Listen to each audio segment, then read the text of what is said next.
Guys, and welcome back to Sporty Affairs. I am Mithilesh and I have Narendra with me on the side.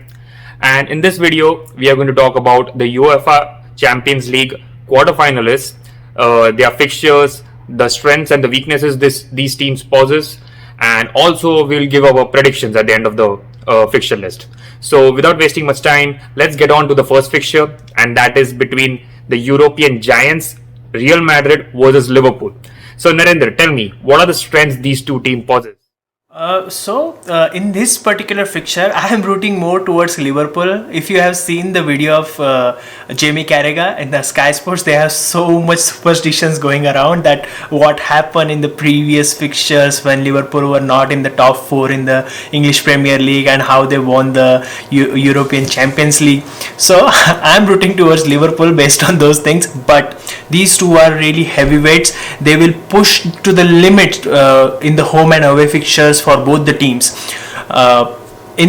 From Real Madrid's perspective, their advantage is that the Liverpool defensive lineup doesn't look that strong this year compared to last year. Virgil van Dijk isn't in the team selection, and plus other players are not accommodating the places where they should be, and they are not covering gaps, and that's creating the advantage for the opposition to score goals. So without further ado, let's talk about the midfield of Real Madrid, which is Modric, Toni Kroos and other guys, plus heavy strong defensive lineup, and that gives them the advantage that they will not concede against Mohamed Salah, and plus they have history with him.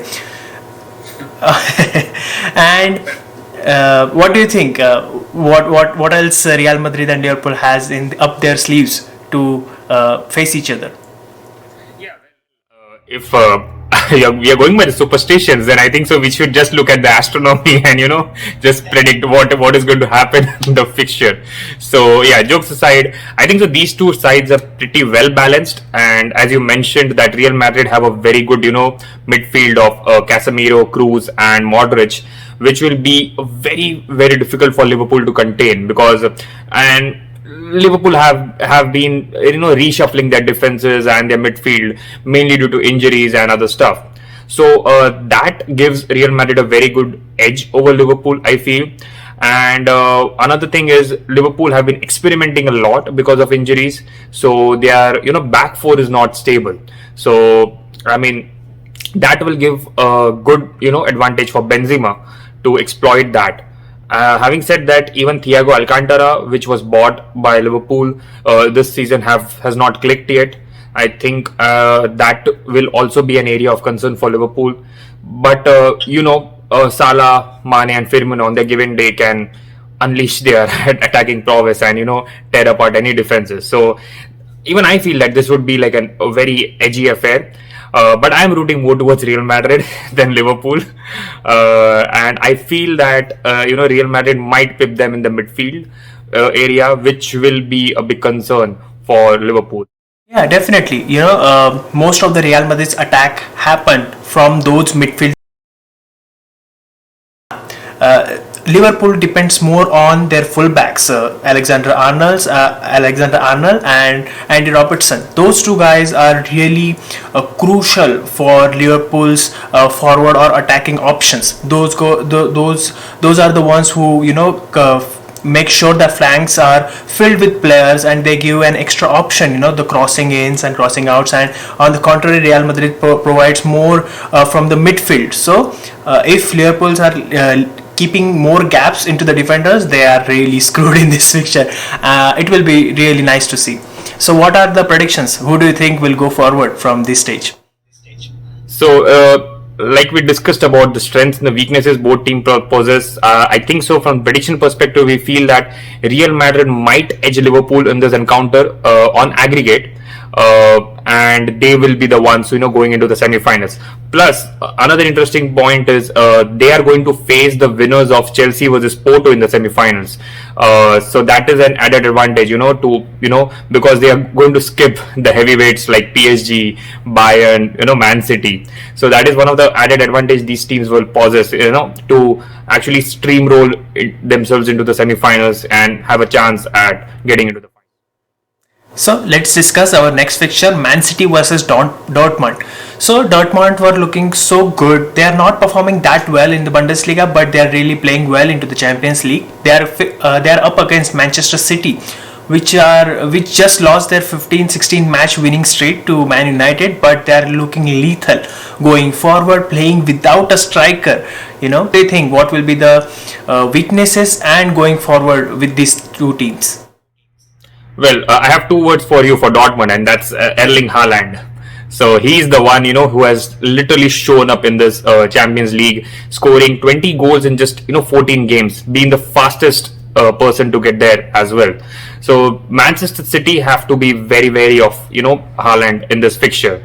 That is one aspect to look at. Apart from that, Man City has a very solid defense, very solid midfield, but like you mentioned, the area which they are lacking this season is their attack. And as we saw in the United game, where they were completely exposed and they didn't have a plan B, to actually score against United. So that is something which Dortmund can exploit against Man City, we feel. Plus, Dortmund plays a very open game. So what will happen is, I think so, Man City will be fancying their chances to score against Dortmund, and their midfield players like Kevin De Bruyne, like Gundogan, and Ferran Torres on the wings, plus Bernardo Silva is there. They will really, try to exploit those defensive lapses which Dortmund has. So, from my perspective, Man City will definitely need to bolster towards Eric Haaland. Everyone is saying that this is the audition for Eric Haaland to be part of Guardiola's team. But let's see how that goes. Apart from that, he doesn't drift from central. He mostly goes towards left-hand side because he's a left-footed player. But he remains mostly central, and everyone knows whom to pass in the Dortmund team. So it will be interesting to see whether Pep Guardiola implements the man marking system or something like that, or he will just depend on his existing defenders to mark him and take the ball away from. In the crucial games, Pep Guardiola has always maintained that their opposition's key player is always isolated from other passers or attackers, so that gives them an advantage just to go forward. It will be an interesting match, both home and away fixtures. I am rooting towards Manchester City. What do you think, Mithilesh? Who are you rooting for? Yeah, so that gets down to our predictions segment, and we feel that Man City will be too much to handle for Dortmund. Mainly because Dortmund's defense are like completely exposed. I mean, a few weeks ago they were leading 2-0 against Bayern, and they lost that match 4-2. So that kind of speaks, so that kind of speaks how bad the defense has been. Like, they just haven't been able to contain the opposition. And with Man City, pumping up like 1,000 passes per game and passing the balls and tiring their opponents, and then getting into the box. So that will be a very big challenge for Dortmund to handle. And even I feel that Man City has a very good chance of getting into the semi-finals. So our prediction is Manchester City will beat Dortmund based on aggregate in this fixture. Okay, so that gets on to our third match, and the third match is played between Bayern versus PSG. Now, don't get me wrong, these were the finalists for last season in the Champions League, and now they are facing each other in the quarterfinalists. So that is going to be an explosive affair. So tell me, Narendra, what do you think about this affair? I think Bayern will be looking lethal. We just saw a game in Bundesliga where they were 10 men just after 20 minutes and they won 4-0. I think PSG must be scared, should be scared, should be really scared, because you cannot expect a team to win 4-0 after being 10 men just after 20 minutes. And even though PSG are carrying so many superstars, Mbappe, Neymar is about to come back, Angel Di Maria, then their Moise Keane is playing really well in the forward, Icardi is there in the midfield of Verratti and other guys. Those are such a jam-packed superstars team and performing really well going forward. They don't seem to care if they are conceding in the back. They are just going forward, and Mbappe is too hot to handle. But we cannot rule out Bayern from this one. Last year in the Champions League final, as you said, they have beaten PSG. They are amazing going forward. Even when they lose the ball, they attack the attack the ball, to get back the possession. So they are looking lethal. What do you think? What are the weaknesses for these two teams? Well, regarding Bayern, I agree with you on every point. Just a small correction. They were 10 men after just 13 minutes, not 20. By 20, I think so they already scored a few goals. And they were already 4-0 in the first half against Stuttgart. So, that shows how lethal Bayern can be.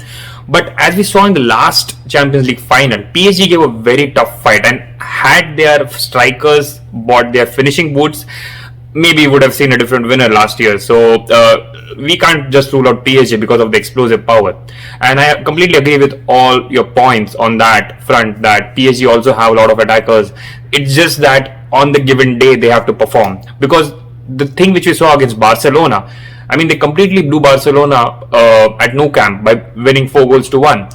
And then in the reverse fixture at Paris, Barcelona were all over PSG, in the first 20-25 minutes. They could have scored 4 goals in just like 25 minutes. Dembele and Griezmann and Messi, they all missed a few crucial chances. Plus, Messi also missed a penalty in that game. So, PSG's defense looks little out of sorts, maybe because of Thiago Silva being, maybe because Thiago Silva left. And that is why I feel that Bayern vs PSG will be an explosive affair.